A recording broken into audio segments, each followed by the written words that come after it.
Hello, friends. So today the topic for Knowledge Capsule series is beta. I think the people who are aware or who have been in the finance background are in the know of it. They know what beta is, but there are people who might not be from the finance background.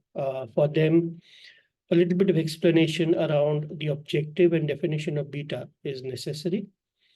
I'll give you a very classic example. This is an example which I use for my classes also. Let's say that we are having a match India versus Pakistan, 15 runs to win last over. Babar Azam is at the crease.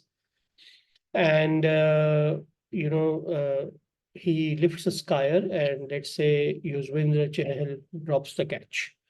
Now it's as good as dropping the cup. Now assume that we have Virat Kohli as the captain versus MS Dhoni as a captain. Without any offense to both, I'm fond of both. Both of them are wonderful players, and I'm a big fan of both of them. But the reaction would be very different. You could expect a hypersensitive reaction from Virat, whereas MS Dhoni would give a subtle reaction to that. On almost, you would be wanting to see one, but you would not be able to. So the reason I give this example in the context of beta is that the stimulus or the trigger is the same.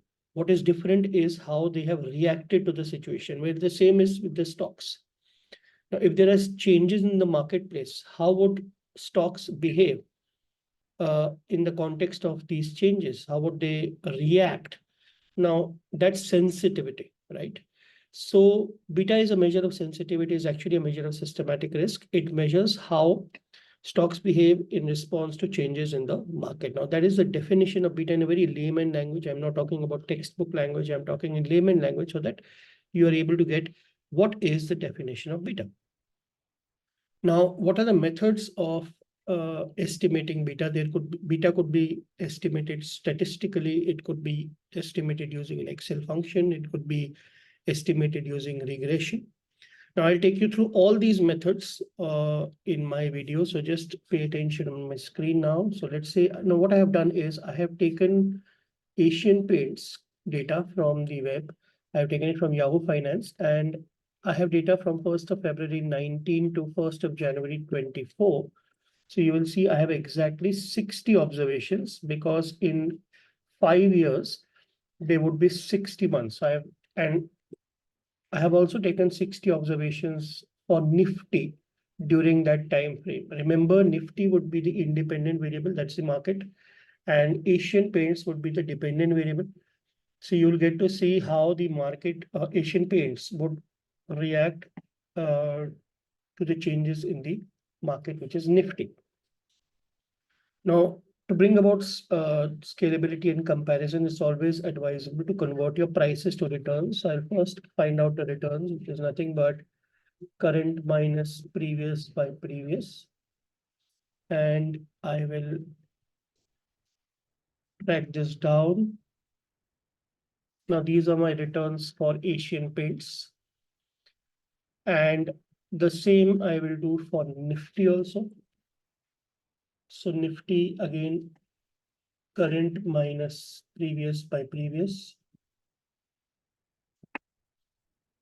And I get the returns for Nifty. Now, there's another way to do it. If you can adopt the smarter techniques of Excel here, just copy this formula here and drag it down. You will get the same results much faster. So that is the returns. Now let's find out beta statistically. Statistically, I'm not sure how many of you are aware. Beta is nothing but the covariance between the stock and the market divided by the variance in the market. So for covariance between any two variables X and Y is the multiple of deviations around the mean, summation of that divided by n minus 1 for a sample and n for a population. So let's take the deviations of Asian Paints as well as for Nifty.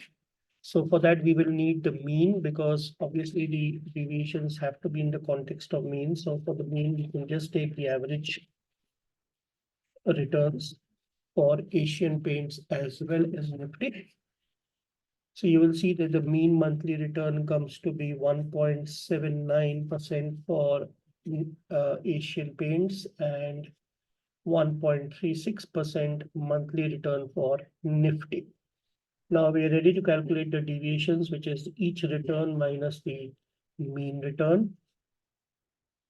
Just freeze the mean return because that doesn't change.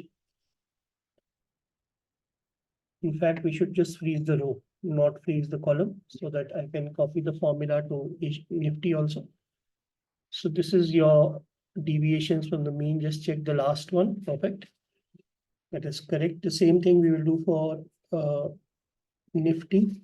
Just copy this there. Now, remember, I have not frozen the column. I've just frozen the rows. So ideally, I should get the right deviations.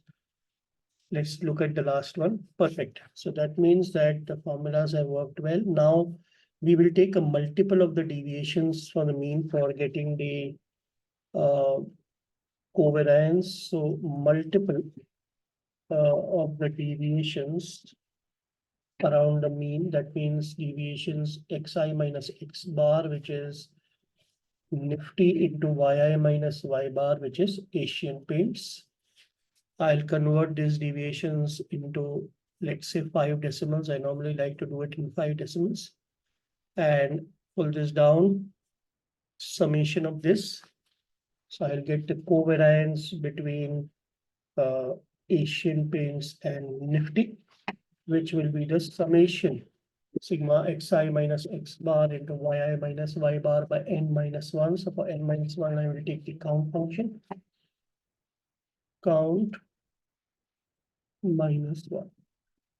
So I will get the covariance between Asian Paints and Nifty to be 0.00183. Next step is to find out the variance in Nifty.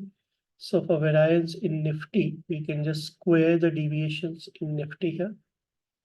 Square deviations.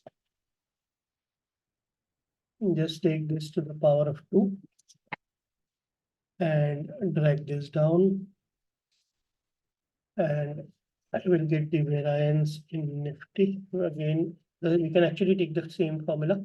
Summation of the square deviations, sigma xi minus x bar whole square divided by n minus 1. So that should give me the variance in Nifty. Now let's see the calculation of beta. Statistically, beta turns out to be covariance divided by variance, which is 0.61088. This is what I get as my beta for using statistical methods. Now, understand conceptually that if you are plotting the Nifty returns always on the x-axis, market has to be on the x, that is independent, and the response is to be seen on the stock. So that is, in this case, Asian Paints on the y-axis. So change in the returns in the marketplace causing a change in the returns in Asian Paints. Now, what is that? dy dx. dy dx is nothing but the slope. So if you take the slope function, ideally, you should get also the slope, also the beta. So let's find out the slope. In this case is equal to slope known y's, known x's. So known y's will be your returns for Asian Paints, comma known x's will be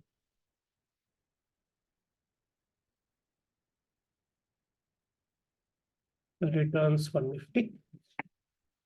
Now, here we go. So can you see you are getting the same result for using the slope function, which means apart from using the statistical formulae, we can also use slope to determine the beta for a particular stock.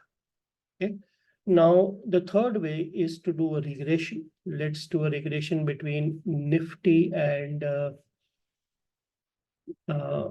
or rather between Asian Paints and Nifty. So the Y range has to be Asian Paints returns of Asian Paints here. And the X range obviously has to be the returns of Nifty during the same period. We let it be 95% confidence level, and we can take the output range on the same sheet, somewhere in the middle, maybe somewhere here. And That's it. Now, if we take the regression results, in the ANOVA table, if you go right down below the intercept, you should get the slope, which is again the same result. You can see that here. 0.61088. That is your beta or the slope. So there are three distinct ways in which you can calculate beta. We saw that in the case of Asian Paints when we compare that with Nifty. Now, the interpretation of beta, generally beta could be, the higher the beta, higher the level of sensitivity, more volatile is the stock. Remember, you could have stocks for stable conglomerates, um, which will not have a very high beta, but startups might have a very high beta because they might be expected to exhibit a knee-jerk reaction to any changes in the marketplace. So beta is a good measure. It's a measure of systematic risk. It's a measure of volatility. It'll tell you how the stock is expected to move up and down with respect to the market events. So that was about beta, the definition, the context, the objective, and also three distinct methods to compute the beta. Okay, I think that was the intent of this small knowledge capsule. I hope you enjoyed it. Now stay tuned to my channel Concept Canvas. And if you like the video, please do not forget to press the like button and do subscribe to the channel and stay tuned. Thank you very much.